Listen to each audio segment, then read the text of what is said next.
Apple launched its Apple Music streaming service about an hour ago. Nathan Olivares-Giles writes for the Wall Street Journal and joins us now to talk about it. Hey, Nathan, how you doing? Pretty good. How you doing? I'm doing great, thank you. Yeah, I tried to download it, and I had a few hiccups, but hopefully most people won't have any problems with it. The main Apple Music streaming service gives you songs on demand and 50 human-curated channels.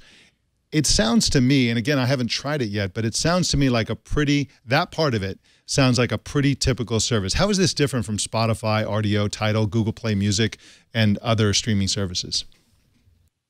Well, really, the major difference is the fact that Apple is trying to pull everything together and create one service that will compete with everybody, essentially. So they have on-demand streaming like Spotify. They have the radio stations like Pandora. There's a feature called Connect where artists can actually upload like music and music videos, things like that directly to fans, which is kind of like SoundCloud a little bit.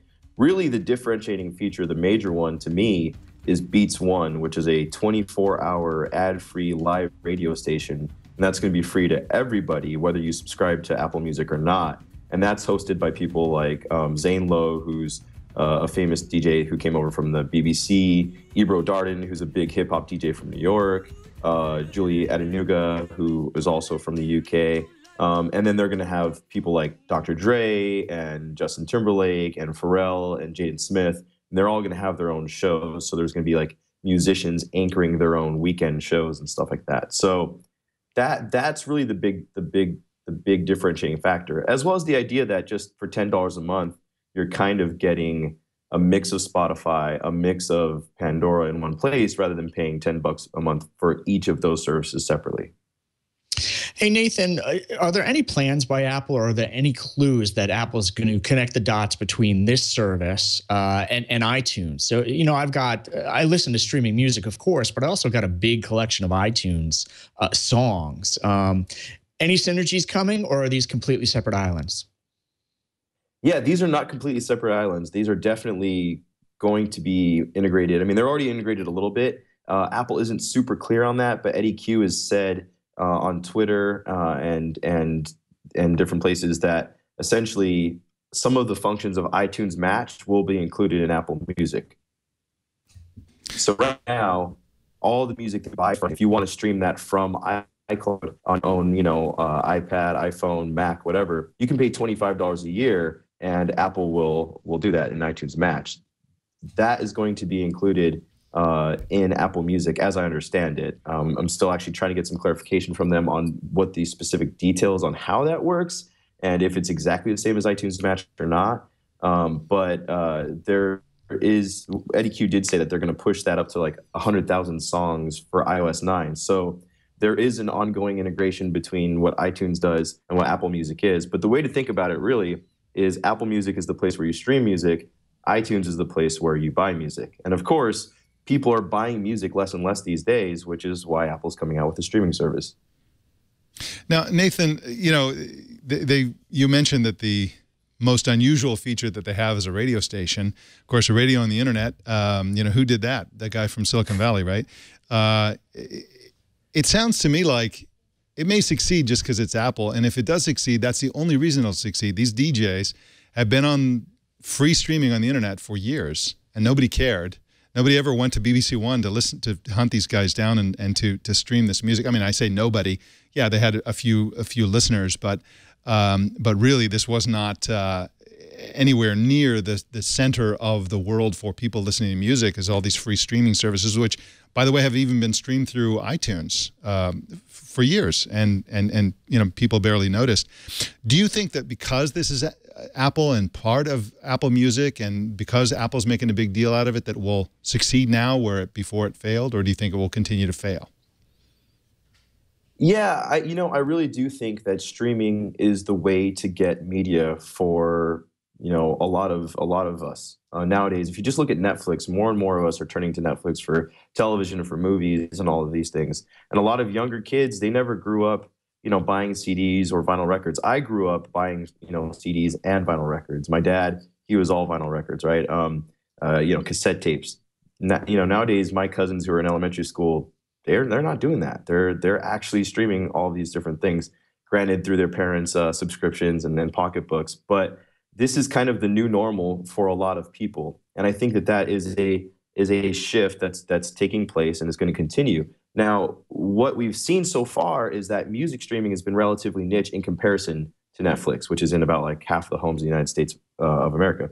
So there's a ton of room for this to grow, and Apple has that marketing muscle to get it out there, to raise the awareness of streaming in general, to let people know it's there, and to get people on board. So I think you're right. I think Apple really essentially isn't necessarily creating anything new here, but they're bringing a bunch of great ideas together. They're offering it in a convenient way at the same price as everybody else. And you maybe get a little bit more bang for your buck here. And, that's a pretty powerful thing. And it's also just built into the included music app on an iPhone. So, if you buy an iPhone, you're not yet subscribed to Spotify or Rdio or Pandora or any of that stuff. The first 3 months are free. You're probably going to give it a shot, and maybe you'll stick around. At least that's what Apple's hoping, right? Yeah. Hey, Nathan, when I think of DJs and that art, sort of speak, I really think about cars and drive time radio, whether it's satellite or terrestrial. Is Apple going to do anything special here to get the Apple Music streaming service promoted into cars? And basically, instead of me manually having to stream it into my car, there's going to be some sort of turnkey approach so that these DJs are front and center every time I sit down in my car? You know what? I'm not aware of anything like that, but they do have their CarPlay, dashboard system coming up pretty soon. So that would make sense. I don't know, if they're going to do anything to promote it especially different, but it will be built into the music app. So you tap into the music app, and that's what you'll see. That's basically, as far as I know, the only way you'll be able to get this into your car. Right now, they don't have a equivalent terrestrial kind of radio broadcast. This is really just an online only thing. And so far, I mean, I've been listening to Beats One this morning. It sounds really great. Zane Lowe's show is pretty good so far. Heard some new stuff, but it's actually kind of one of my biggest love-hate things with Beats Music, and with Apple Music so far. It's a 24-hour live radio channel, and a lot of people are listening on demand. I listen to music on my commute into work and my commute home, but you know what? Maybe I want to listen to Zane's show and I can't listen to it, in the morning. Maybe I have to work.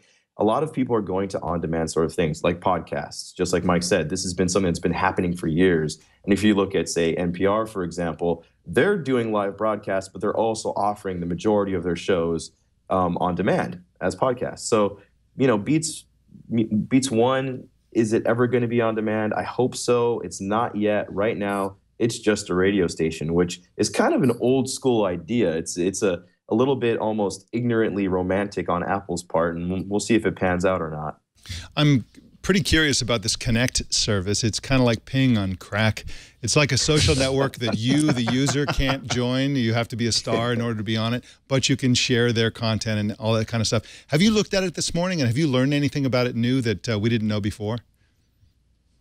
Yeah, I've been looking at it, and it's a little bit of a head scratcher. I mean, I love the idea of being able to follow musicians that I love and get exclusive songs and music videos in one place. That's a great idea, but you can't interact with any of these artists at all. You just follow them, and you just consume whatever they might feed to you. So, if you're, say, on SoundCloud, you can leave a little comment in the audio stream. You can create your own playlists, and you can really kind of share that with friends.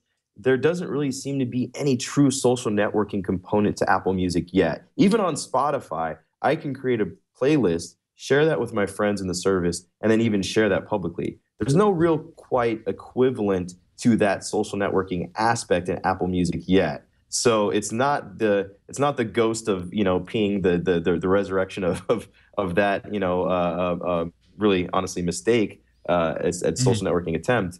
It's actually less than that. It's not even a true social network. It's a place to follow artists and see their new releases, whether it's something that you have to stream or pay for or whatever, right? And they're really still missing that. That's a big feature for Spotify. That's a big feature for Rdio, and Apple doesn't really quite have an answer for that just yet. They've improved the social network by removing all aspects of being social. That's brilliant. So Nathan, how do people get it? And what if people already have Beats, if they're already subscribed to the old Beats music service?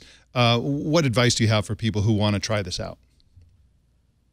Well, the first thing is if you subscribe to Beats today and you like Beats, especially if you have it connected to a Sonos Wi-Fi speaker system, hold off on upgrading to Apple Music right now. The reason being, if you upgrade, well, upgrade's the word, if you convert from Beats over to Apple Music, it will cancel your Beats Music subscription, and that means that you're not going to be able to stream music to your Sonos speakers anymore from Beats, because you won't have a Beats account, you'll have an Apple account. Apple and Sonos are working together to get Apple Music streaming to Sonos speakers sometime before the end of the year. I really hope it happens a lot sooner, as a guy who loves Sonos speakers myself. But that's kind of the deal. If you have a Beats account right now, it's going to be converted over to an Apple Music account. If you sign up for Apple Music, you'll still get the first 3 months free, but then after that, it'll be the same $10 a month, right? If you want Apple Music, right now you can only get it on iPhones, iPads, and Macs. On Macs, Macs and PCs. On Macs and PCs, it's through iTunes. There's going to be a software update to iTunes 12.2. You just go up into File, Software Update, and then it'll present you with the opportunity to download the latest version.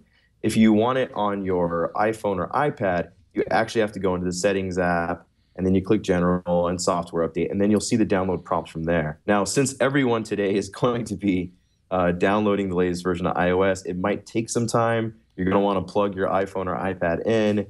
You're going to, want to wait a while. It might be something that's good to do during your lunch break or whatever. But, it's there. I updated to the latest iOS this morning, and I've been using it. And it didn't take me that long, maybe about 20 minutes, which is actually pretty good. I mean, in the past, it's taken as long as an hour to upgrade to iOS, the latest version. So, it's pretty standard stuff.